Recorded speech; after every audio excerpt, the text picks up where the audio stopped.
साथियों नमस्कार। आज हम राजस्थान की ज्योग्राफी के बारे में और भारत की ज्योग्राफी के बारे में कुछ यहाँ अध्ययन करेंगे। महत्वपूर्ण बिंदुओं का ये प्रश्न सीईटी और आरएस दोनों के हिसाब से बहुत इंपॉर्टेंट क्वेश्चन है, तो हम इनकी शुरुआत करते हैं। देखिए, राजस्थान में विंध्य महासमूह है।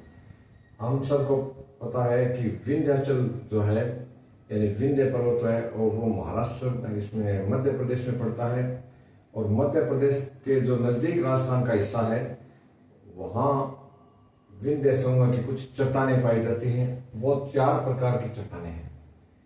एक तो है बंडेर समूह में, और दूसरी है रीवा समूह की, तीसरी चट्टान है कैमूर समूह है। आप याद रखें, चट्टानों का क्रम कई बार प्रकार पूछा गया है। और चौथी है सैमरी समूह। बंडेर, रीवा, कैमरी और कैमूर और सैमरी, ये 4 प्रकार की चट्टानें हैं। थोड़ा नया प्रश्न लग रहा है हमें, इसलिए हमें कुछ कठिनाई महसूस होती है। बाकी आप इनको चारों को याद रखें। ये विंध्य समूह की चट्टानें हैं। फिर आगामी क्वेश्चन आता है नेफलिन साइनाइट शैल समूह। इस प्रकार की चट्टानें राजस्थान में कहाँ पाई जाती हैं? तो ये किशनगढ़ अजमेर में है। किशनगढ़ अजमेर के निकट जो चट्टानें हैं ये है नेफलिन साइनाइट शैल। शैल का अर्थ होता है चट्टान, SHELL शैल। शैल का अर्थ क्या हो गया? चट्टान हो गया। तो चट्टान ये साइनाइट समूह की चट्टानें किशनगढ़ में पाई जाती हैं। फिर आगामी क्वेश्चन है अपना रायलाइट शैल समूह की चट्टानें। ये अग्नि से तप करके ये बनी हुई चट्टानें हैं, जिनका उदाहरण है ग्रेनाइट। आग्नेय चट्टान का ये एक उदाहरण है। तो ये चट्टानें कहाँ पाई जाती हैं साथियों? इनको मालानी चट्टानें भी कहते हैं। और ये चट्टानें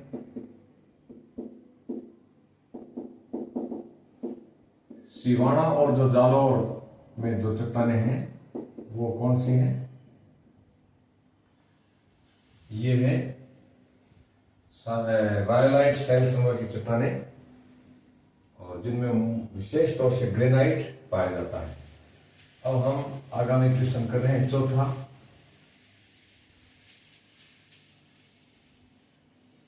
सारा का सारा ये सीईटी का सिलेबस है। अरावली पर्वत, देखिए ये अरावली पर्वत किस काल का है? अरावली का काल तो हमने लिखा हुआ है कई बार। अरावली का काल है प्री क्रेमियन, और इसके बाद क्योंकि 4.5 अरब वर्ष पहले हुआ था, तो बीच में कितने भौगोलिक कालक्रम आ गए, तो उनमें एक कालक्रम आता है कार्बोनिफेरस। तो ये तो है प्री क्रेमियन, ये हम कई बार पढ़ चुके हैं। अरावली किस काल का है? प्री क्रेमियन काल का। और अरावली कार्बोनिफेरस युग में हिमाच्छादित था, यानी चारों ओर अरावली में हिम यानी अरावली बर्फ से घिरा हुआ था। किस काल में? यह है कार्बोनिफेरस काल। फिर एक क्वेश्चन आता है जुरासिक काल के जीवाश्म, ये राजस्थान में कहां पाए गए हैं? साथियों, जो जुरासिक काल के जो जीवाश्म हैं ये अपने जैसलमेर जिले में बहुत ज्यादा पाए गए हैं। किसमें? जैसलमेर में। एक छठा क्वेश्चन है अक्कल कास्ट जीवाश्म पार्क। अक्कल कास्ट जीवाश्म पार्क, जिसको अंग्रेजी में वुड फॉसिल कास्ट जीवाश्म होता है, फॉसिल पार्क कहते हैं। ये कहाँ है? ये भी जैसलमेर में है। कहाँ है? जैसलमेर में। अब हम आगामी क्वेश्चन करते हैं कि हिमालय का निर्माण कितने चरणों में हुआ? तो साथियों, हिमालय का हम बार बार रिपीट कर रहे हैं कि हिमालय एक नवीन पर्वत है, और हिमालय का निर्माण 3 चरणों में हुआ है। प्रथम हिमालय जो सबसे पहले बना वो उसको महाहिमालय कहते हैं, यानी हिमालय का जो उत्तरी हिस्सा है वो महाहिमालय है। और फिर दूसरा चरण जो है वो लघु हिमालय, यानी मध्य का जो हिमालय है वो लघु हिमालय है। और एकदम उत्तर का, इसके दक्षिण का, पंजाब साइड का, हिमाचल साइड का जो हिमालय है इसको हम शिवालिक हिमालय कहते हैं। तो पहले चरण में महाहिमालय बना, और दूसरे में लघु हिमालय बना, और तृतीय चरण में शिवालिक हिमालय बना। एक हम और हिमालय का विभाजन, जो क्षैतिज विभाजन है हिमालय का, बहुत इंपॉर्टेंट है ये। एक तो ऊर्ध्वाधर विभाजन है, वो तो है महा हिमालय, लघु हिमालय और शिवालिक में। और हिमालय का जो क्षैतिज विभाजन है, हिमालय का क्षैतिज विभाजन वो कैसे है? इसमें एक तो है पंजाब हिमालय। कौन सा है? पंजाब हिमालय। पंजाब हिमालय देखिए, ये पाकिस्तान से शुरू हो जाता है, वहां से हिमालय की श्रृंखला है और आगे होते होते नेपाल, अपने उत्तर प्रदेश, कई कई स्टेटों से गुजरते हुए और हिमालय लास्ट में कहां चला जाता है? म्यांमार तक जाता है, जहां पटकोई श्रेणी है। तो पंजाब हिमालय किन दो नदियों के बीच है? तो साथियों ये है सिंधु और सतलज के बीच। और सब बच्चों को पता है कि ये दोनों नदियां पंजाब में बहती हैं। तो सिंधु और सतलज के बीच जो हिमालय है उसका नाम क्या है? पंजाब हिमालय। अब इससे हम फिर पूर्व की ओर चलते हैं, तो सतलज, एक तरफ सतलज आ गई और दूसरी तरफ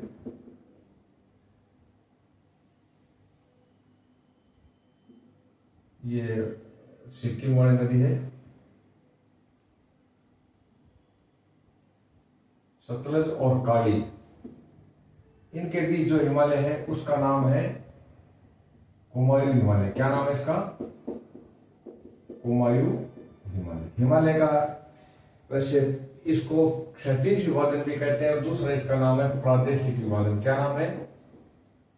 प्रादेशिक विभाजन। बहुत इंपॉर्टेंट है प्रदेशों ज्यादा। तो पंजाब हिमालय, फिर आ गया कुमायूं हिमालय। कुमायूं हिमालय में कौन सी नदियां होगी? सतलज और काली के बीच जो हिमालय है उसको कुमायूं हिमालय कहते हैं। और इसके बाद आता है नेपाल हिमालय। कौन सा है? नेपाल हिमालय। नेपाल हिमालय में जो पश्चिम साइड में जो नदी है वो है ये काली है, और दूसरी साइड में जो नदी है वो है तीस्ता। कौन सी नदी है? तीस्ता। और फिर लास्ट में जो असम हिमालय है, असम हिमालय। असम हिमालय किन दो नदियों के बीच है? तो साथियों तीस्ता, इधर से उठाएं आप, तीस्ता, और इधर हो गया ब्रह्मपुत्र, या कहीं ब्रह्मपुत्र की जो सहायक नदी है उसका नाम भी आ जाता है डुगरी। तो तीस्ता और ब्रह्मपुत्र के बीच कौन सा हिमालय है? असम हिमालय। तो हिमालय के हमने 4 भाग पढ़े हैं। पहला पंजाब हिमालय जो सिंधु और सतलज के बीच है, दूसरा हमने पढ़ा है कुमायूं हिमालय जो सतलज और काली के बीच है, और तीसरा पढ़ा है हमने कौन सा हिमालय?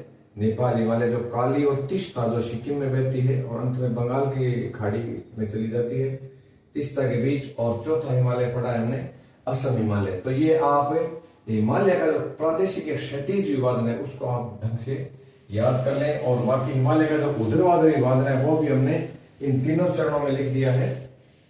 और अरावली किस काल में कार्बोनिफेरस था ये भी हमने चर्चा कर ली। जुरासिक काल के जीवाश्मों का भी अध्ययन कर लिया, आकर कास्ट वूल फॉसिल पार्क। और अब हम यहाँ चर्चा कर रहे हैं राजस्थान की भौगोलिक स्थिति। तो साथियों ये 23 डिग्री 3 मिनट से 30 डिग्री 12 मिनट उत्तरी अक्षांश तक है। और कर्क रेखा राजस्थान के दक्षिणी जिले यानी बांसवाड़ा डूंगरपुर से गुजरती है। कर्क रेखा इसके दक्षिण हिस्से से गुजरती है, राजस्थान के दक्षिण भाग से कर्क रेखा गुजरती है। फिर आगामी क्वेश्चन है 9वां। हम सभी जानते हैं राजस्थान में मानसून आता कब है और जाता कब है। असामान्य परिस्थितियों की अलग बात है, लेकिन ये सामान्य परिस्थितियों की बात है। आगमन होता है मानसून का जून में। किस महीने में? जून में। और प्रत्यावर्तन यानी प्रत्यावर्तन किसको कहते हैं? लौटने को। वापस मानसून कब लौटता है? यह है सितंबर महीने में। कब से? सितंबर माह में। एक साथियों एक क्वेश्चन भी है, राजस्थान की वर्षा का ट्रेंड थोड़ा चेंज हो रहा है। मेवाड़ और हाड़ौती अंचल जो कभी सबसे ज्यादा वर्षा प्राप्त कर रहे थे वहां आज भी ज्यादा वर्षा हो रही है, लेकिन वहां वर्षा की मात्रा धीरे धीरे घट रही है। और जो राजस्थान का मरुस्थलीय इलाका है जैसलमेर, जोधपुर, बाड़मेर, यहाँ वर्षा की मात्रा, वार्षिक वर्षा की जो मात्रा है वो थोड़ी बढ़ने लग गई है। तो इसको हम चौमासा कहते हैं, यानी 4 महीने जो वर्षा काल है, जून, जुलाई, अगस्त और सितंबर। और सितंबर में राजस्थान का मानसून वापस लौटने लग जाता है, इसको मानसून का प्रत्यावर्तन कहते हैं। फिर आता है कोपेन, इसको हम ध्यान से पढ़ेंगे साथियों। कोपेन ने राजस्थान की जलवायु का वर्गीकरण किया है। तो कोपेन ने जलवायु वर्गीकरण का आधार क्या है, क्या रखा है? कोपेन ने, इसका पूरा नाम है व्लादिमीर कोपेन। क्या नाम है? व्लादिमीर कोपेन ने जलवायु वर्गीकरण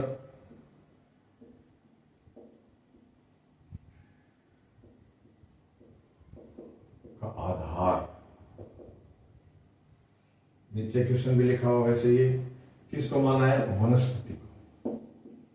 इसको वनस्पति को माना है। अब हम कोपेन साहब का वर्गीकरण करते हैं जलवायु का, कि इसने राजस्थान में 4 जलवायु क्षेत्र माने। कितने? कोपेन ने राजस्थान में 4 जलवायु क्षेत्र माने हैं। इनमें पहला कौन सा है, दूसरा कौन सा है, तीसरा कौन सा है और चौथा कौन सा है, इनकी हम चर्चा कर रहे हैं। जैसे पहला उसने माना है AW, दूसरा उसने BSHW, यानी AW का अर्थ है आर्द्र जलवायु वाला। कौन सा है? आर्द्र जलवायु वाला। और यहां का औसत तापमान और शीतकाल का और ये जो ग्रीष्मकाल का है, इनमें ज्यादा अंतर नहीं रहता। औसत जलवायु और आर्द्र जलवायु यानी वेट क्लाइमेट वाला जोन है, इसमें विशेष तौर से डूंगरपुर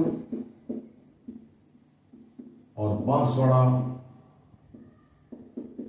झालावाड़ आदि जिले किसमें आते हैं? AW में। AW आर्द्र से है। और इसकी देखिए किससे तुलना की जाती है? सवाना तुल्य जलवायु प्रदेश। इससे सवाना तुल्य जलवायु से हम राजस्थान का जो AW वाला हिस्सा है इसकी तुलना करते हैं। फिर आता है साथियों दूसरा, मैं इधर लिख रहा हूं,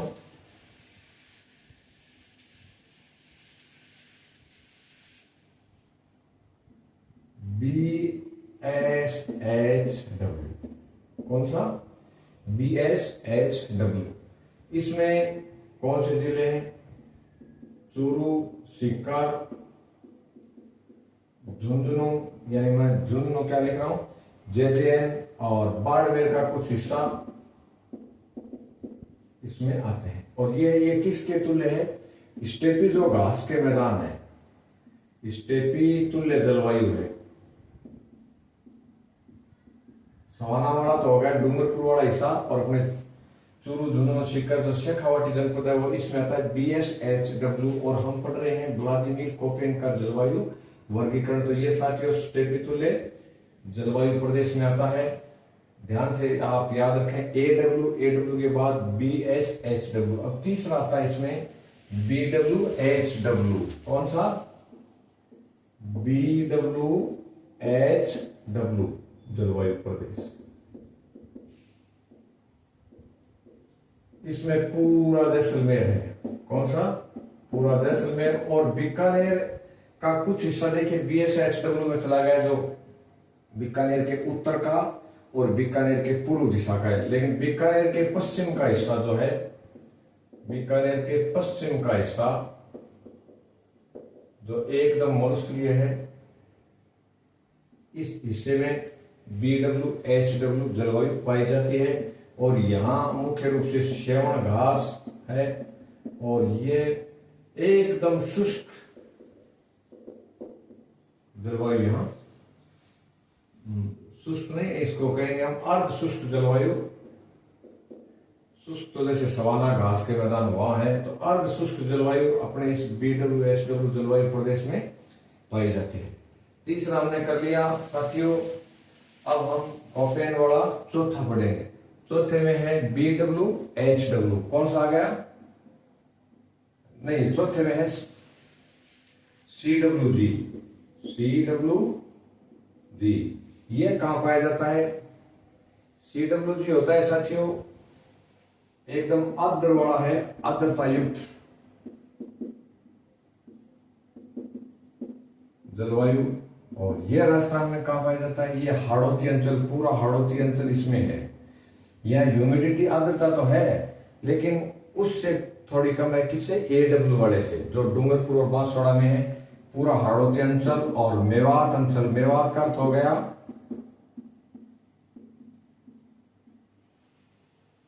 अलवर और भरतपुर। और अब वर्तमान में मेवात क्षेत्र चला गया है। जो नए जिले बने उनमें डीग में और अलवर में, भरतपुर वाला कुछ हिस्सा जिसमें मेव नहीं रहते हैं वो मेवात से बाहर है। तो अब अभी यदि इसमें पढ़ेंगे तो हम भरतपुर भी हम साथ में पढ़ेंगे। ये साथियों राजस्थान में जलवायु का वर्गीकरण किसका पढ़ा हमने?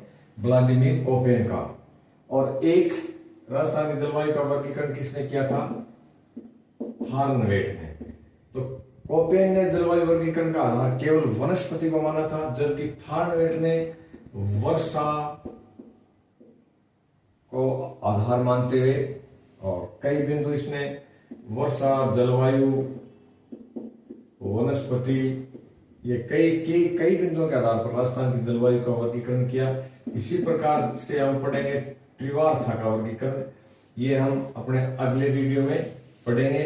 आप इन चारों बिंदुओं को याद रखें कि CWG कहाँ पाई जाती है कोपेन के अनुसार, AW कहाँ है, तो और BSHW किधर है और BWHW ये जलवायु किधर है। तो ये चार प्रकार के जो राजस्थान में जलवायु प्रदेश डॉक्टर व्लादिमीर कोपेन ने माने हैं उनको हमने पढ़ा। फिर एक क्वेश्चन आता है साथियों, तापांतर। तापांतर सर्वाधिक कहां होता है और न्यूनतम कहां होता है, किन जिलों में है?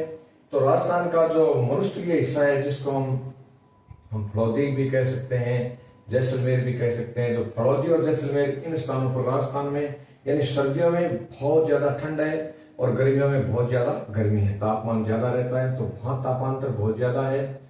बाकी जो दक्षिण के हिस्से हैं वो समुद्र के इस जैसलमेर की तुलना में थोड़े नजदीक होने की वजह से वहां तापांतर थोड़ा कम रहता है। तो दक्षिण के जो भी है बाड़मेर, बांसवाड़ा, डूंगरपुर, कोटा, बूंदी, झालावाड़, वहां न्यूनतम तापमान और उच्चतम तापमान में अंतर कम होता है, जबकि यहाँ गर्मियों में लगभग 50 डिग्री हो जाता है, सर्दियों में माइनस में चला जाता है। तो तापांतर सर्वाधिक कम होता है जैसलमेर, फलौदी आदि जो मरुस्थलीय क्षेत्र है वहां तापांतर न्यूनतम पाया जाता है। फिर साथियों हम चर्चा करेंगे राजस्थान के जो लोक संत हैं उनमें निम्बार्क संप्रदाय की। किसकी? निम्बार्क संप्रदाय की। ये कृष्ण भगवान की पूजा करते हैं। तो इनके आराध्य कौन है? श्री कृष्ण है और युगल स्वरूप में है, यानी ये कृष्ण और राधा जी की एक साथ पूजा करते हैं। और इनकी राजस्थान में मुख्य पीठ कहाँ है? सलेमाबाद, अजमेर में। किशनगढ़ के पास है सलेमाबाद, अजमेर में। इस निम्बार्क संप्रदाय की प्रमुख पीठ है। निम्बार्क संप्रदाय के संस्थापक थे निम्बार्काचार्य। इनके नाम पर ही ये निम्बार्क संप्रदाय बना है। फिर हम अध्ययन करते हैं राम स्नेह संप्रदाय का। साथियों राम स्नेह संप्रदाय से हम देखते हैं कि ये भगवान राम की मूर्ति की पूजा करते हैं, लेकिन इनका राम दशरथ पुत्र राम नहीं होकर के एकेश्वर ईश्वर है जो निराकार है। राम स्नेह संप्रदाय निर्गुण है साथियों। क्या है ये? निर्गुण है। ये साकार मूर्तिमान ईश्वर की पूजा नहीं करते। और इनकी मुख्य पीठ कहां है? शाहपुरा, भीलवाड़ा वाला शाहपुरा।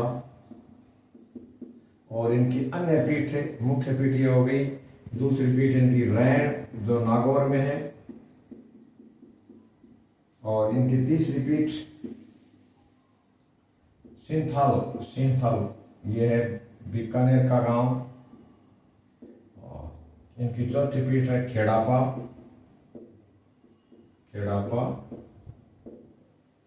जोधपुर। ये चार पीठें राजस्थान में राम सनेही संप्रदाय की हैं।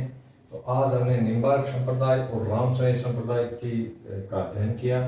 आगामी वीडियो में हम राजस्थान के और जो लोक संत और जो संप्रदाय है उनका एक कंप्लीट अध्ययन करेंगे। बाकी जो इम्पोर्टेंट क्वेश्चन है वो हम करते रहेंगे। धन्यवाद।